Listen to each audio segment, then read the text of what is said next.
2014, um mês importante para a nossa nação, porque é o mês que, através do voto, nós estamos escolhendo o futuro presidente dessa nação, aquele que vai governar essa nação pelos próximos anos.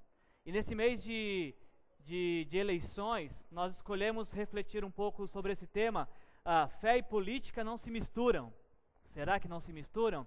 É uma série que nós resolvemos fazer para despertar em nós nosso senso de cidadania, a nossa responsabilidade de fé para com a sociedade. E essas mensagens que nós estamos ouvindo tendem a nos levar a refletir, a pensar como que com a nossa fé, com aquilo que confessamos, que acreditamos, nós podemos influenciar a política da nossa nação, a economia da nossa nação e a sociedade na qual nós estamos inseridos. Algumas pessoas, a gente colocou a pergunta será no tema, porque algumas pessoas não acreditam que política e fé se misturam, acham que uma coisa não tem nada com a outra e vice-versa. Essas coisas não podem se misturar. E eu fiquei pensando, por que tais pessoas pensam que política e fé não se misturam? E uma das conclusões que eu cheguei é que talvez essas pessoas que pensam que política e fé não se misturam, é porque elas veem a sua vida de forma fragmentada. Elas enxergam a vida, elas entendem a vida de maneira fragmentada. Ou seja, algumas pessoas fazem uma divisão entre vida pessoal, vida profissional, vida familiar, vida social, vida espiritual. Como se fosse possível ser alguém diferente em cada uma dessas chamadas vida ou áreas da vida. E talvez esse seja um grande problema que nós enfrentamos nos nossos dias, no que diz respeito à nossa fé, porque de fato algumas pessoas acham que podem ser alguma coisa na igreja que não são em casa, ou podem ser algo em casa que não são no trabalho, e assim vai. Algumas pessoas não são em casa tão dedicadas ao lar, à família, quanto são ao trabalho. Algumas pessoas não são tão cristãs na vizinhança onde moram, quanto são na igreja aos finais de semana. Algumas pessoas não se dedicam tanto ao desenvolvimento de sua espiritualidade, da sua compreensão de fé, quanto se dedicam a outras áreas da vida. Vocês talvez já devem ter ouvido aquela história do menininho pequeno que, quando acabou o culto, puxou a calça do pastor e falou assim: pastor, será que eu posso morar aqui na igreja? E o pastor disse: morar na igreja por quê? Aí ele falou: porque meu pai aqui é tão legal. Ele chega, ele está sorrindo, ele cumprimenta todo mundo. Aqui na igreja meu pai e minha mãe não brigam, então se a gente morasse na igreja, quem sabe a nossa vida seria melhor. Eu não lembro se eu contei isso para vocês. Uma vez eu estava viajando com um irmão em Cristo, posso dizer assim, e aí a gente estava conversando, ele dirigindo, ele contando: nossa, como Deus é tremendo, Deus é maravilhoso, Deus faz suas maravilhas, esse Deus, ele revela os seus propósitos aos seus filhos, e ele contando as suas experiências e alegrias com Deus. De repente ele tomou uma fechada, aí ele ficou tão bravo, ele olhou para o céu e falou assim: Jesus, dá licença 5 minutinhos, abaixou o vidro e começou a gritar com o motorista. Aí depois ele recobrou e falou: Deus é maravilhoso, como Deus é bom, não? Como se fosse possível pedir licença para Jesus: Jesus, dá licença um pouquinho que eu vou ali pecar e já volto. É o problema de quem vê a vida desta forma, fragmentada. Você já deve ter ouvido, talvez até falado: você pode orar por mim na minha área da saúde? Na área da saúde eu não estou bem, mas na área do trabalho eu estou legal, na profissão eu estou bem. Você pode orar pela minha área familiar? Deus não nos fez fragmentados, Deus nos fez íntegros, Deus nos fez únicos. E aquilo que somos em casa, temos que ser no trabalho, e aquilo que somos no trabalho, temos que ser na igreja, e aquilo que somos na igreja, temos que ser na sociedade na qual nós estamos inseridos. É para isso que o Senhor nos chama, para ser representantes do seu reino. O que eu quero dizer com isso, gente, é assim: eu quero nos levar a olhar para a vida e nos ver como pessoas únicas, onde quer que estejamos. Esse é o primeiro intuito desta série. O outro intuito desta série, outro encorajamento, é nos levar a pensar nas responsabilidades sociais que temos como cristãos. Se dizemos que conhecemos a verdade, se dizemos que conhecemos que existe uma verdade que liberta as pessoas e que essa verdade se chama Jesus Cristo, nós temos uma grande responsabilidade em anunciar e levar outras pessoas também a experimentar esta fé. Esse é nosso papel. Eu acho que é mais ou menos isso que o apóstolo Paulo quis dizer para uma igreja do primeiro século na Grécia, uma igreja de Filipo.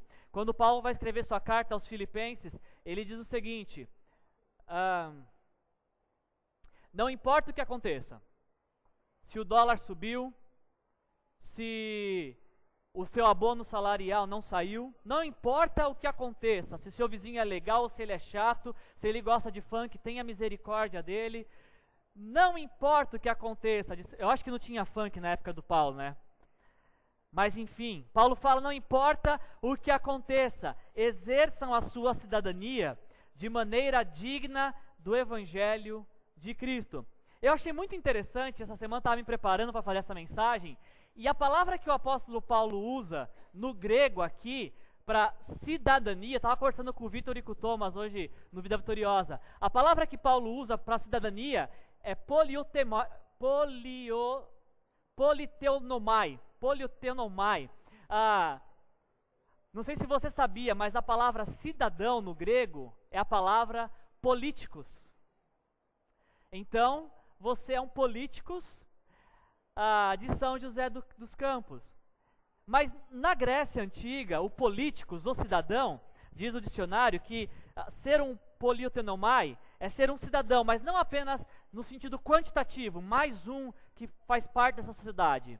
Ser um cidadão, na cultura grega, era administrar afazeres civis, dirigir o Estado, valer-se de ou reconhecer as leis, conduzir-se de acordo com o prometido por alguma lei da vida.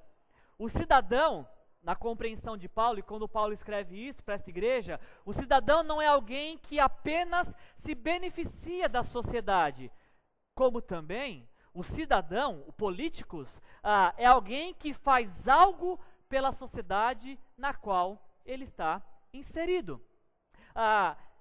É interessante notar que Paulo vai usar a mesma palavra, politenomai, quando ele escreve, por exemplo, capítulo 3, versículo 20, ele fala que a nossa cidadania, politenomai, porém está nos céus, de onde esperamos ansiosamente um Salvador, o Senhor Jesus Cristo. Essa é a sua expectativa e esperança? Não venceu muito não. Paulo fala assim, olha, nós temos uma cidadania, que é a celestial, que é aquela que nós ganhamos quando entregamos a nossa vida para Jesus. Portanto, temos que fazer uso desta cidadania celestial que nós temos na sociedade onde estamos inseridos, não importando o que aconteça. Ao comentar esse texto, Russell Champlin diz o seguinte: Paulo não aconselhava aqueles crentes que fossem bons cidadãos da comunidade de Filipos, por amor à cidade, mas antes que se mostrassem bons representantes do povo celestial, o que automaticamente os tornaria bons membros da sociedade terrena. E foi justamente isso que a gente conversou na semana passada. Nós conversamos sobre um jovem chamado Daniel, que exerceu a sua cidadania celestial na Babilônia, na sociedade onde ele estava vivendo. Nós vimos semana passada que Daniel, em um certo momento da vida, se deparou com um problema, que podemos chamar de político, e que ninguém tinha uma resposta, ninguém sabia o que fazer. E Daniel disse, olha, pode ser que não tenha alguém que não saiba o que fazer, mas existe um Deus nos céus, que sabe o que fazer com essa sociedade. Existe um Deus nos céus que tem todas as respostas, desde as principais, as mais emergentes da sociedade, até as respostas que precisamos por nosso dia a dia. Então, diante disso, nós concluímos na semana passada que nós exercemos uma influência sobre a política do nosso país, quando nós votamos de forma consciente. Seguindo a recomendação de Paulo, nós exercemos a nossa cidadania digna do Evangelho quando nós somos a mudança que nós esperamos nos nossos governantes. E nós concluímos semana passada dizendo que nós exercemos a nossa cidadania de maneira digna do Evangelho. Nós influenciamos a política de uma nação quando nós buscamos em Deus a solução para todos os problemas. E hoje nós vamos continuar com essa série, nós vamos continuar falando sobre política e fé. Você pode compartilhar suas opiniões nas redes sociais, usando a hashtag política e fé. E hoje nós vamos falar sobre como que a nossa fé deve influenciar a economia de uma nação. Aproveitando que está chegando a época do 13º, não sei quantos aqui já receberam, quantos já estão fazendo contas e planos com o 13º, é uma ótima hora para a gente falar que como que a nossa fé pode influenciar a economia de uma nação. E para falar sobre isso, nós vamos olhar a vida de um jovem da Bíblia chamado José, cuja história se encontra no livro de Gênesis. Hoje nós não temos um texto que a gente vai seguir, nós vamos ler vários versículos para conhecer um pouquinho a história desse jovem chamado José e ver como que nós podemos, com a nossa fé, influenciar a economia da nossa nação.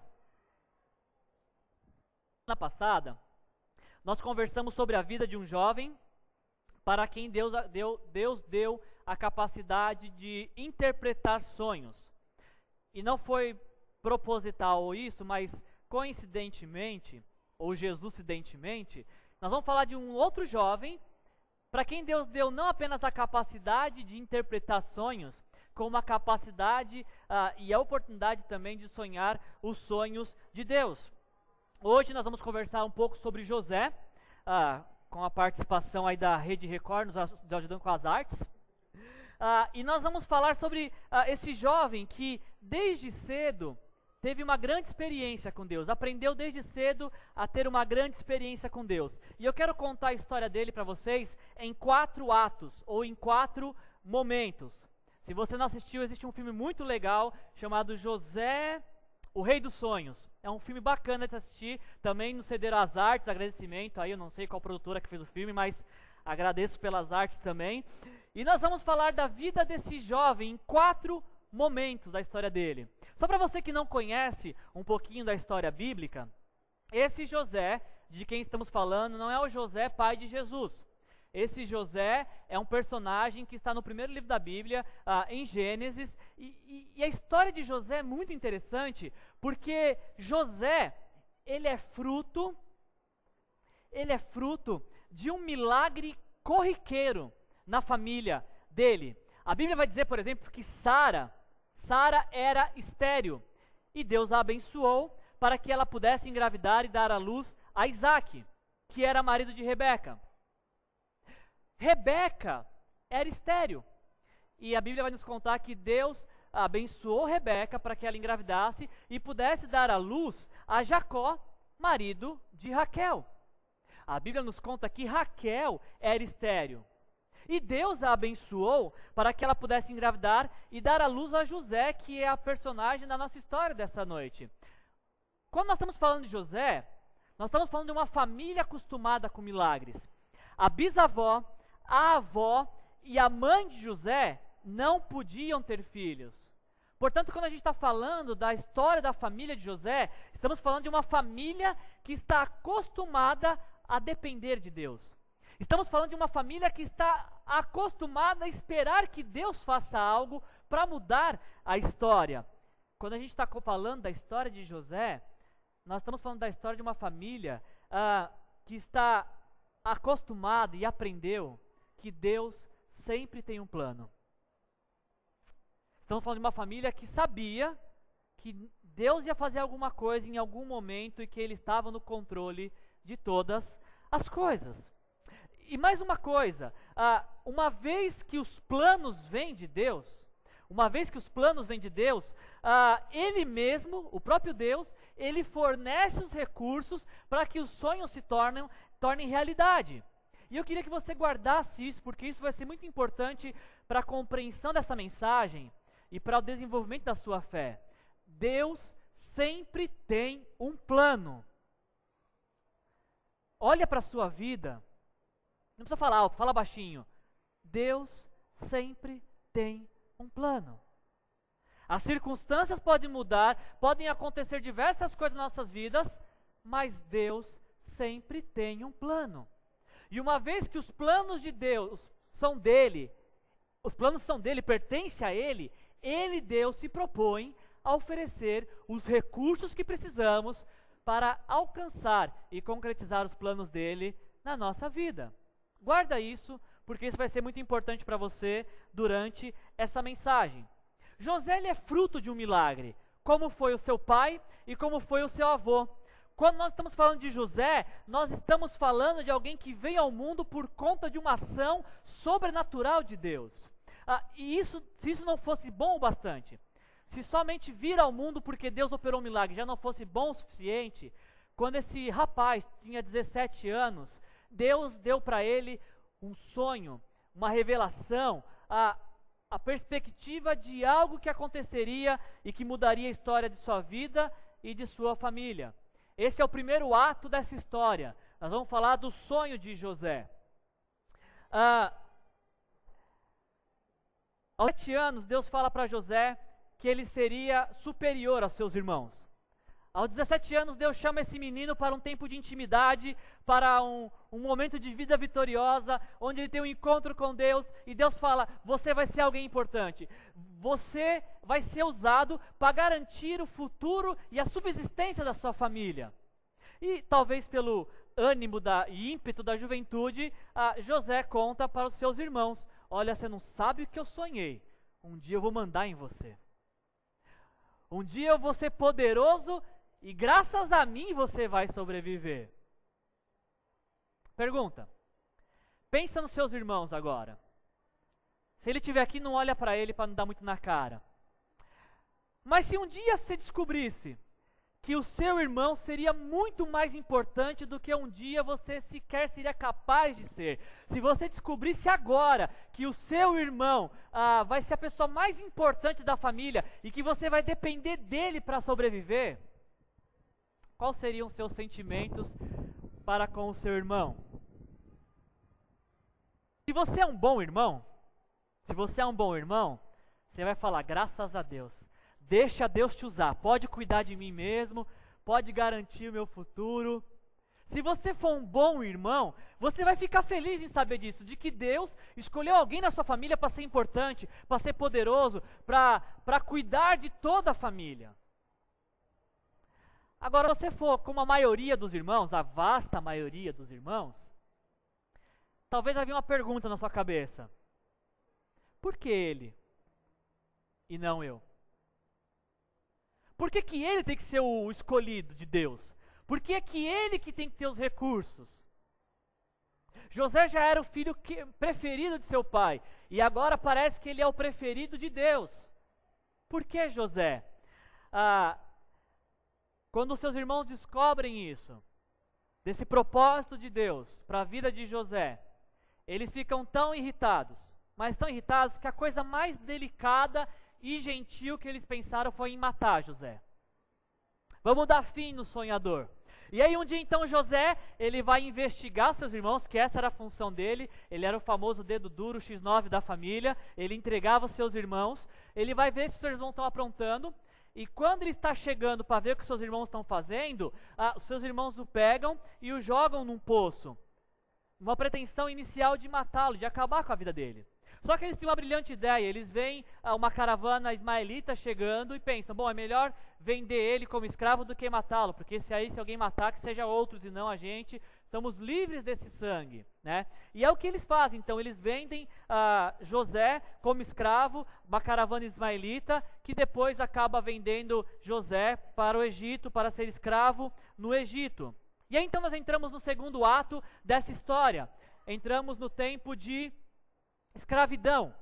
O segundo momento da vida de José, que eu quero falar com vocês, é sobre a escravidão.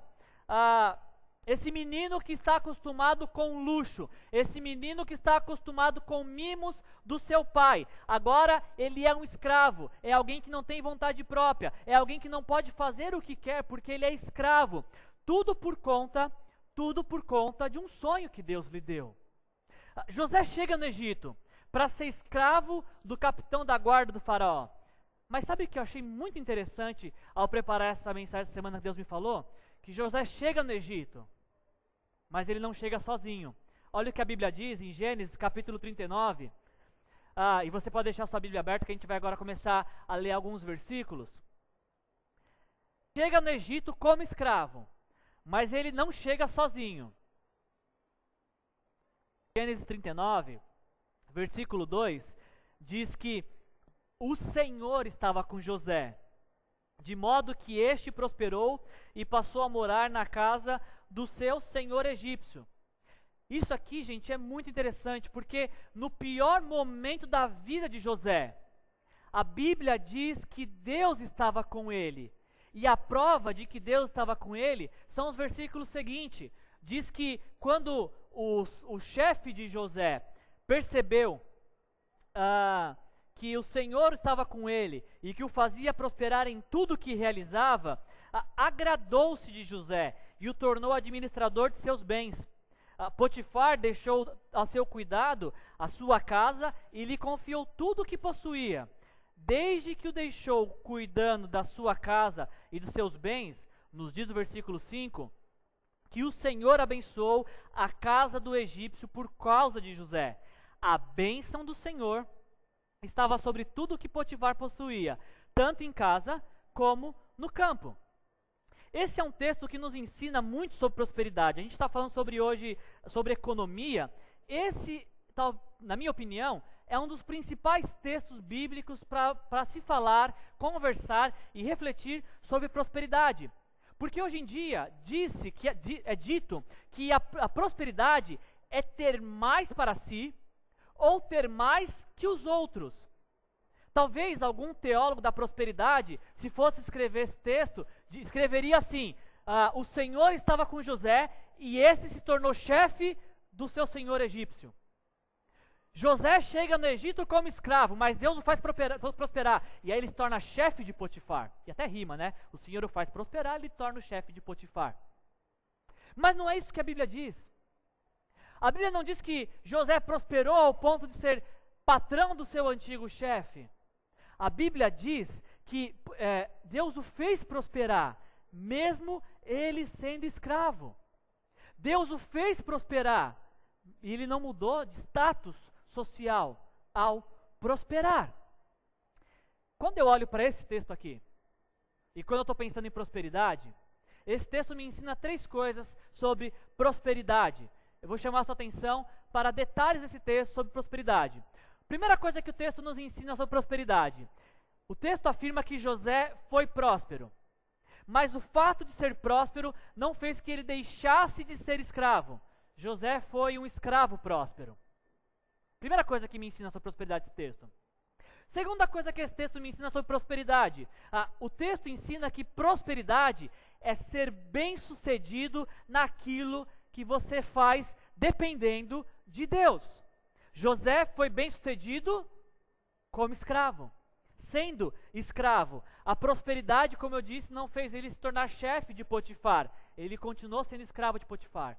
E um dos principais ensinos sobre prosperidade contidos nesse texto. O texto nos mostra, ao falar sobre prosperidade, que quando Deus faz alguém prosperar, quando Deus faz alguém ser bem-sucedido, não apenas aquele que é próspero é abençoado, como também aquele que está à sua volta e que às vezes nem conhece Deus, nem teme a Deus, também é abençoado.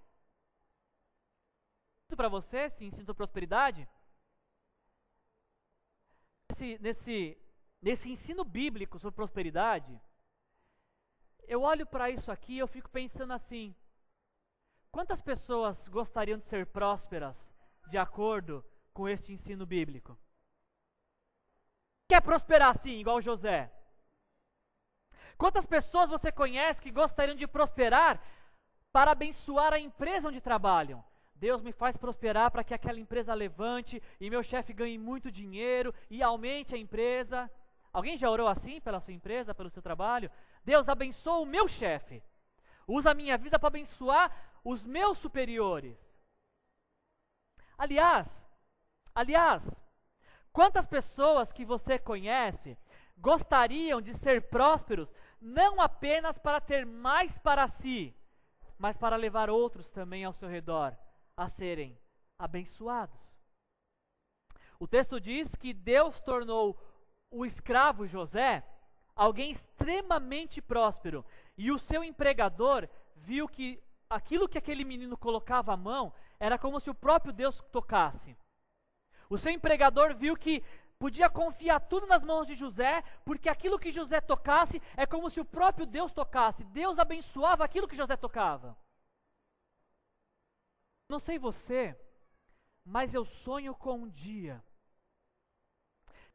nossos empregadores olharão para nós como Potifar olhava para José e falou: vou colocar tudo que eu tenho nas suas mãos, porque eu vejo que o que você toca é como se o próprio Deus estivesse tocando.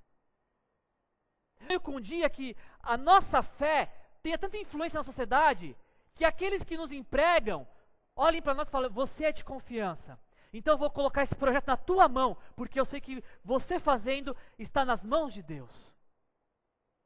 Eu sou um dia em que a gente tem essa perspectiva de prosperidade, de pensar que Deus quer me usar para abençoar outros, para abençoar outras vidas. Assim foi com José.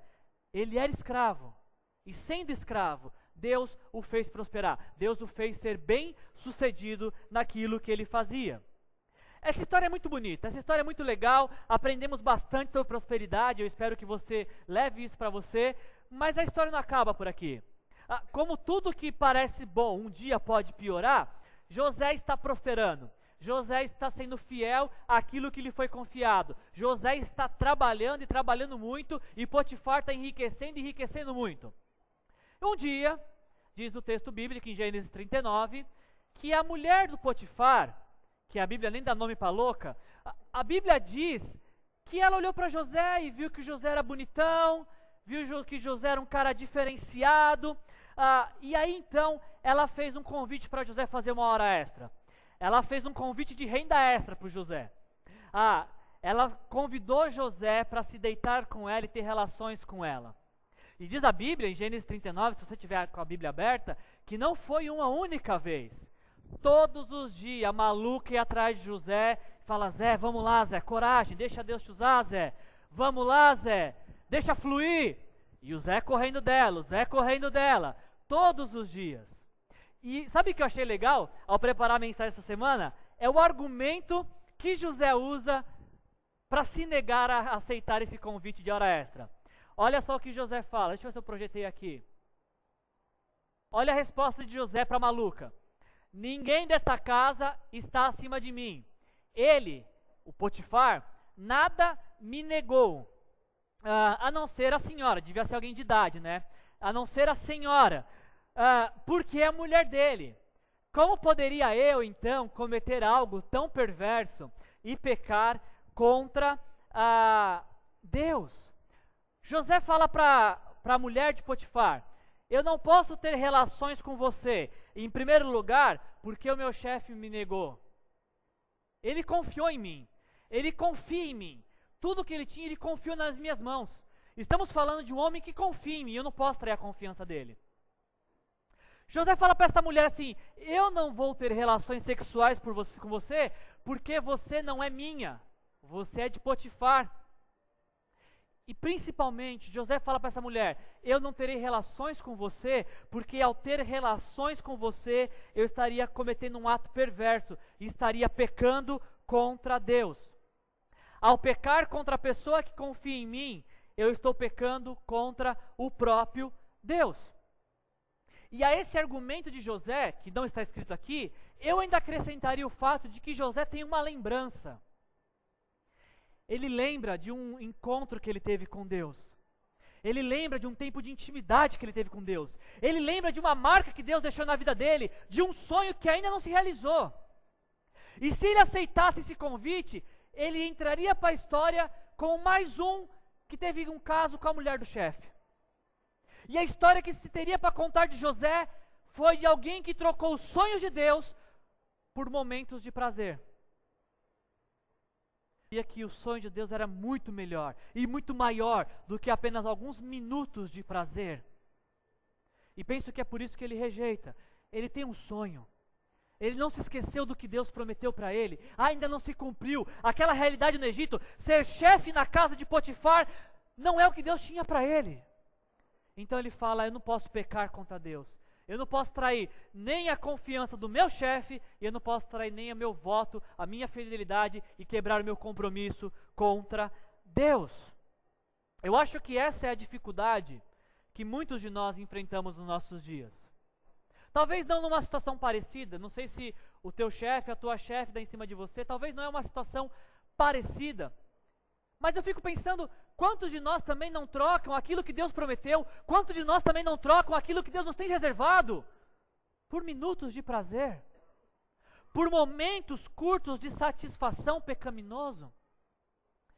Eu fico nesse texto pensando se isso não reflete a vida de muitos de nós que abandonam os planos de Deus para realizar os seus próprios planos e suas próprias vontades. Pense na vida de José. José tinha sido traído por seus irmãos, José tinha sido vendido, José se tornou escravo, José estava longe dos seus pais e de seu país, porém, ele não desistiu daquilo que Deus tinha para ele, ele não desistiu daquilo que Deus lhe tinha preparado, e ele sabia que o que Deus tinha reservado para ele era muito melhor e muito maior do que um caso com uma maluca, com uma tiazinha. Isso que ele não faz isso, creio eu. A adúltera não consegue pegar o José no adultério, mas ela pega na mentira.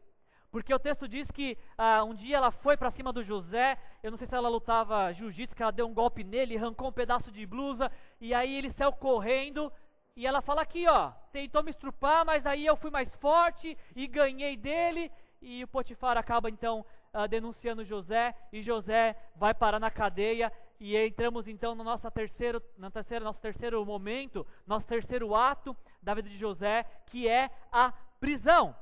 José vai parar na cadeia por um crime que não cometeu. Mas ele não vai sozinho para a cadeia. Diz a Bíblia, o Senhor estava com ele e o tratou com bondade, concedendo-lhe a simpatia do carcereiro. José chega na cadeia, mas não chega sozinho, porque o Senhor vai junto com ele. Vocês já pararam, não sei se até aqui vocês já repararam, não sei se vocês repararam que Gênesis 39 acaba da mesma forma que começa. Gênesis 39, 2, o Senhor estava com José, hora que ele se tornou escravo. Gênesis 39, 21, José chega na cadeia, mas o Senhor estava com José.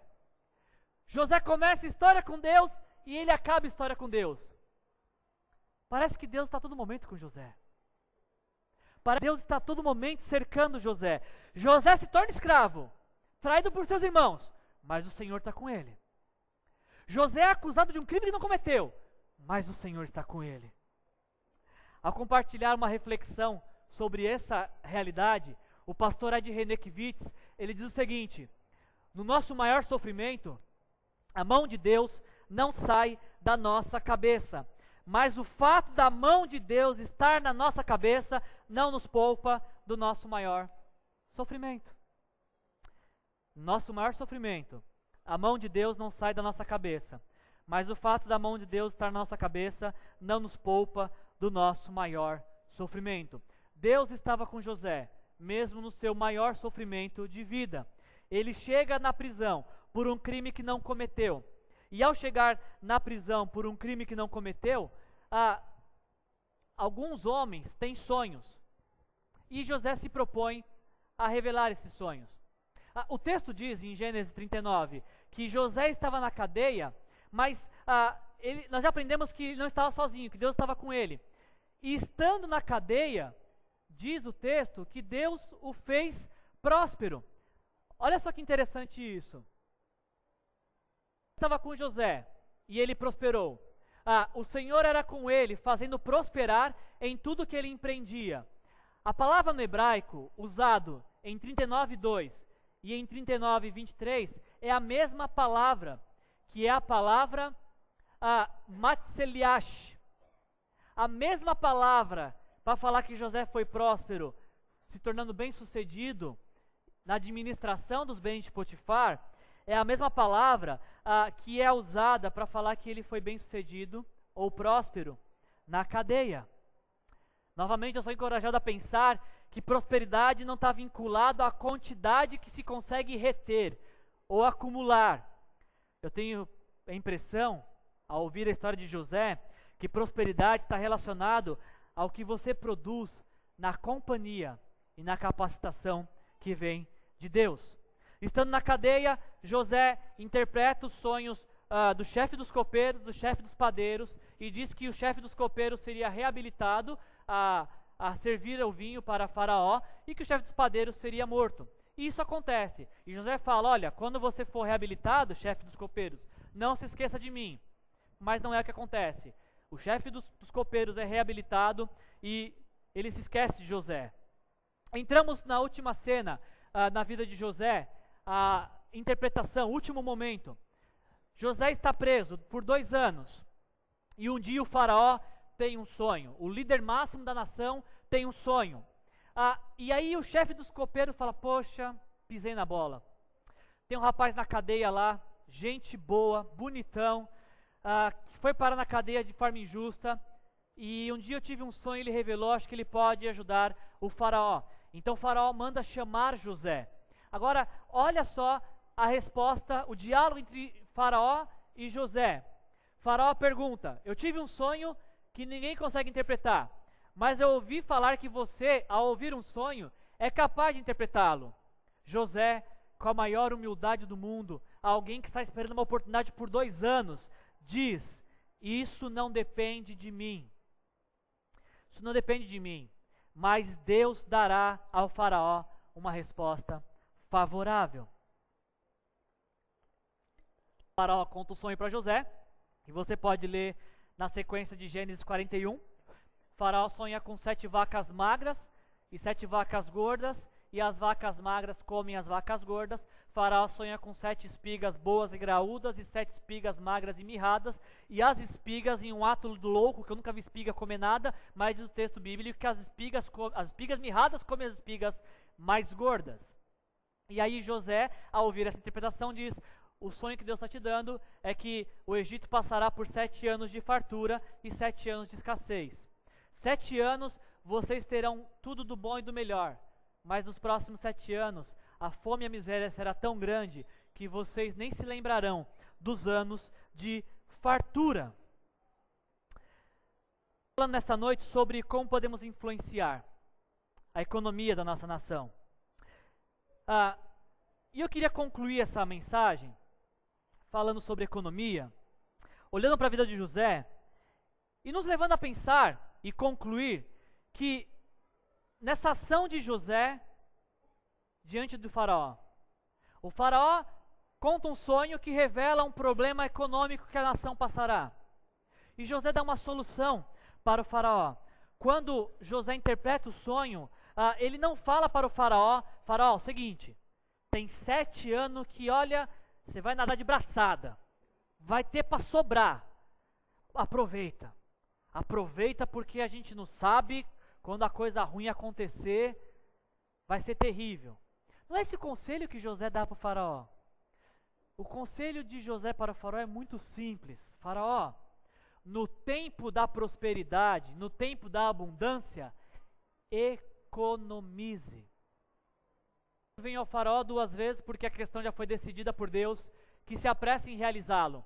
Procure agora, essa é a orientação de José para esse problema econômico da nação. Procure agora um homem criterioso e sábio, e coloque no comando da terra do Egito. O Faraó também deve estabelecer uns supervisores para recolher 1/5 da colheita do Egito durante os 7 anos de fartura. 1/5, pega tudo que você escolher e divide por 5. Esse 1/5 você reserva, você economiza, você guarda. Versículo 35, eles deverão recolher o que puderem nos anos bons que virão e fazer estoques de trigo que, sob o controle do Faraó, serão armazenados nas cidades. Este estoque servirá de reserva para os 7 anos de fome que virão sobre o Egito, para que a terra não seja arrasada pela fome. O plano é simples. No tempo de fartura, economize. Não fique esbanjando, não fica gastando com aquilo que não precisa. Guarde uma pequena porção daquilo que você recebe como provisão, porque esta reserva te garantirá e te ajudará no tempo de crise. Pelas contas de José, o Egito não precisava de 100% daquilo que produzia. O Egito poderia viver muito bem guardando 20% daquilo que produzia. E esses 20% guardado a cada mês garantiria a subsistência no tempo de crise. O que nós temos é que a palavra economia não está no nosso vocabulário. Desconhecemos a palavra economia. Se sobrou um dinheirinho durante o mês, a gente pensa, como é que eu posso gastar isso comigo? Eu também tenho bons argumentos, eu trabalhei o mês inteiro, eu suei, eu ouvi desaforo, sobrou, glória a Deus, é provisão. Nós não sabemos economizar. E aí quando a crise chega, e geralmente ela não tem aviso prévio, ela chega de repente, nós acabamos passando por grandes dificuldades nas nossas vidas. O problema que nós temos não é de consumir. Podemos consumir. O problema que nós temos ao falar de economia é que geralmente consumimos aquilo que não precisamos. E nos leva a ficar endividados. Nós, por muitas vezes, pensando na minha vida agora, nós projetamos a nossa alegria e a nossa felicidade em um objeto. Seja um carro novo, seja uma viagem, seja um celular. Você tem um iPhone 5, não estou pensando em ninguém, tá gente? Estou chutando. Não é nada contra quem tem. Tem alguém que tem iPhone 5 aqui? Você tem um iPhone 5 e você está feliz com ele, ele tira foto, ele passa café, ele estoura pipoca, ele faz tudo, até para andar em cima dele. Até o dia que a Apple lança o iPhone 6. E aí você olha para aquela coisa e fala, que coisa miserável, olha, quem consegue viver com o iPhone 5? Você está feliz da vida com a sua televisão de 14 polegadas, que você pagou em 10 vezes na Casa Bahia. E você assiste tudo nela, até o dia que lança a TV de LCD de 60 polegadas com óculos 3D. E você fala, como é que eu consegui viver todos esses anos com 14 polegadas? Sim. Eu lembro que eu economizei por anos meu salário. Não saía, não ia no McDonald's para comprar meu primeiro carro. Aos 18 anos eu comprei um Fusca. E meu Fusca era muito legal porque ele dava fortes emoções, porque o assoalho do lado do passageiro era corroído. E enquanto você andava, o passageiro ia vendo da rua. E você nunca sabia se ia cair e afundar. E eu era feliz com o meu Fusca, gente. Como eu era feliz com aquele Fusca? Com um alicate, um barbante, se arrumava qualquer coisa nele. Mas aí o tempo vai passando. O câmbio vai ficando duro, pesado, e você fala, nossa, que porcaria de carro, para que serve? Fusca não é carro, é meio de transporte. O problema na economia de uma nação é que a nação sempre nos incentiva a consumir mais, a produzir para consumir. E nós acreditamos nesse apelo. Concluir a mensagem, eu queria chamar a equipe aqui à frente para a gente concluir. E eu vou compartilhar com vocês algo que a gente aprendeu hoje no Vida Vitoriosa. Nós assistimos um vídeo nesta manhã, no Vida Vitoriosa, e o vídeo nos falou algo muito interessante. De que muitas vezes olhamos para as nossas dificuldades e olhamos para ela pensando, eu preciso vencer isso, e eu vou me esforçar, e eu vou lutar, e eu vou conseguir. E nosso alvo são as nossas lutas, são as nossas dificuldades. Hoje de manhã nós somos encorajados de, ao invés de olhar para as nossas dificuldades, para as nossas lutas, por que a gente não olha para Cristo? Para o Deus exaltado que morreu por nós. E começamos a projetar nele toda a nossa expectativa de vida. Começamos a projetar nele toda a nossa esperança de salvação. Começamos a projetar em Jesus tudo o que precisamos para viver. Toda a nossa satisfação de vida.